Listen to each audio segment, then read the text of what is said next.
guys is two bags. So I'm going to teach you guys how to throw harder in baseball and softball today. This is probably the most common question that I get here at the school. How do I throw harder? How do I increase my velocity? Whether you're a pitcher or an outfielder or an infielder, it doesn't really matter. There's 5 main components to this, and we'll break it down into 5 videos, but today we're just going to go through kind of a general sense. This list that I've compiled here is literally everything that I can think of that will help you throw harder.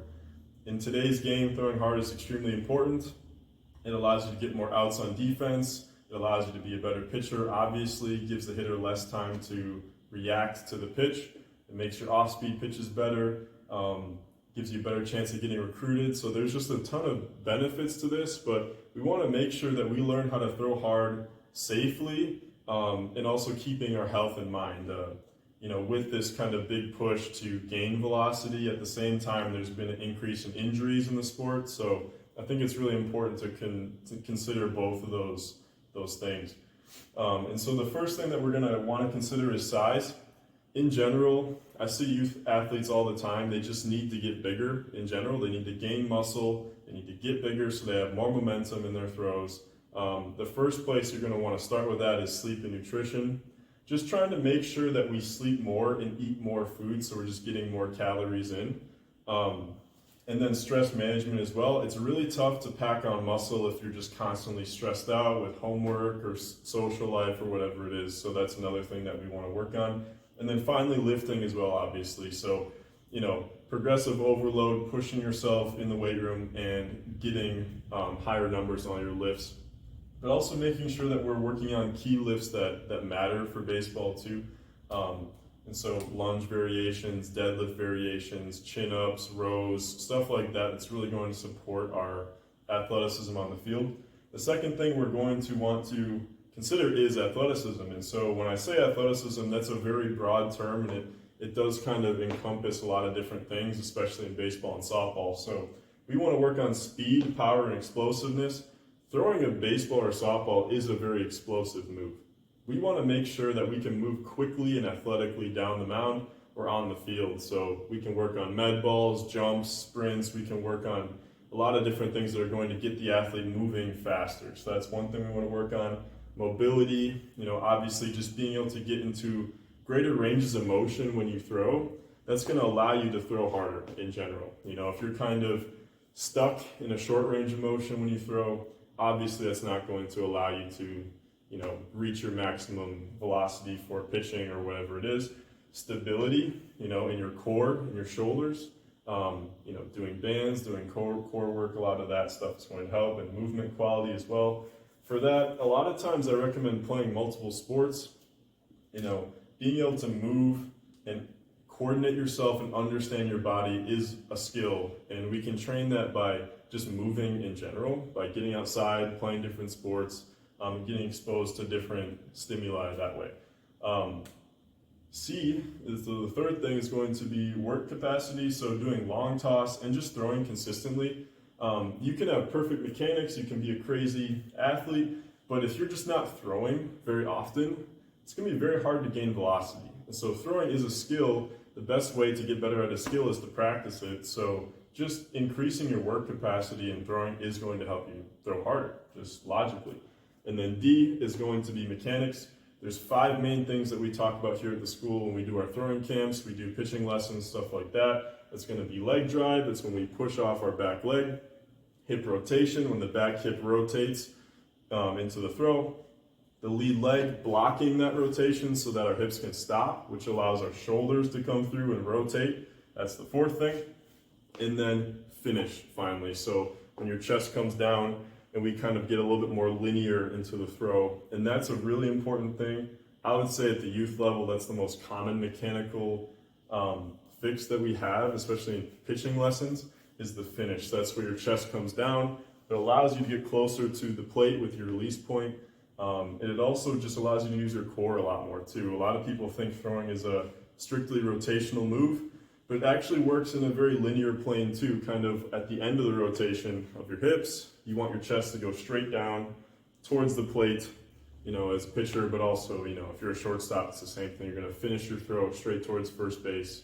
That's a really important thing too. So mechanics are also important because even if our work capacity is great, if our size is good, we're sleeping well, we have low stress, we're gaining muscle, and we're athletic, if we're not mechanically doing things right, it's going to be very difficult to throw hard. And so we kind of need all of these aspects to be working at the same time to get to your best potential here. The last thing is just kind of a little miscellaneous list here. There are some things that don't really fall into any of these categories, but can really affect velocity. And so the first thing is going to be grip. How do you grip the ball? You know, especially in softball, this is a very important topic because the ball is so big. And so you have to figure out how many fingers are you going to grip the ball with. You know, a lot of times it's easier to throw a little harder the less fingers that you're gripping the ball with. That's why in baseball, you know, you throw your circle change, you have every finger on the ball. It just slows down because there's more friction on the ball, right, as it releases out of your hand. And so, you know, if we have big enough hands to, in baseball, hold it with 2 fingers, in softball, if we can try to get 3 fingers or something like that, that can help you throw harder. And also just making sure that your fingers are in the middle of the ball so we can get backspin. That's a very important thing. Intent. This is also a word that gets thrown a lot in these kind of conversations, but it is very important as well. Is, are you trying to throw hard? You know, are you trying to throw through your target or just to it, right? So intent will help you throw harder as well. And then recovery as well. So, you know, this is something that isn't quite everything, but for some players, it can be absolutely a game changer. So stuff like physical therapy, massage therapy, you know, getting in the sauna, acupuncture, and there's certain recovery modalities that are better or worse. But there's certain things that can really change an athlete's outcomes, especially if you have pre-existing injuries or if you have a lot of stress built up that kind of, you know, can tighten you up in certain areas, your shoulder, your back. This is something that can really help. So, you know, there's a lot of different ways to do it, but some of my favorite methods are just general physical therapy, acupuncture, and sauna. And then competition, right? So being in an environment where you're competing with other people just naturally is going to improve your numbers. So if you're training with people that throw hard, it's a pretty good chance you're going to start throwing harder at some point. In lifting, this is also true too. You always want to try to find a partner that's at least at your strength level or above, so it just pushes you to go further.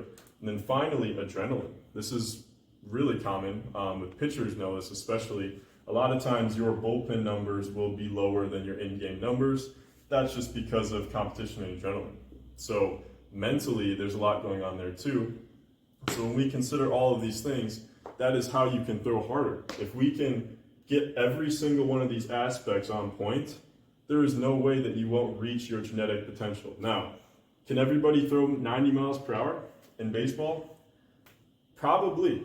If you can nail down every single one of these things, there's a good chance that as long as you have some base level understanding of throwing from your youth all the way up to when you start training with this kind of stuff, I think almost anybody can throw around 90 miles per hour, or at least hit it at some point in their life.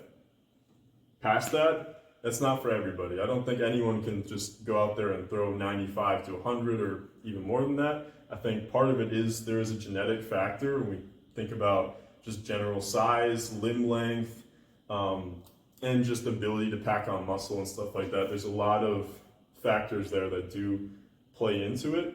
However, 90 miles per hour is kind of the benchmark for baseball, and for softball, I mean, 60 miles per hour is kind of the same thing. And so if we can get there, which I think most athletes can, you know, through this holistic style of training, we can get to that benchmark and have a great chance of having a great outcome in a career, whether it's trying to get a scholarship or maybe even trying to play pro or whatever it is, okay, for baseball and softball. So all these things combined, we have size, athleticism, work capacity, and your mechanics, and then just a couple other extra things that are, you know, a little bit more nuanced, a little bit more specific. But if we can get all these things locked in, I guarantee you will throw harder, okay? If you guys have anything that you want me to talk about, just let me know in the comments. You can just put something down in there.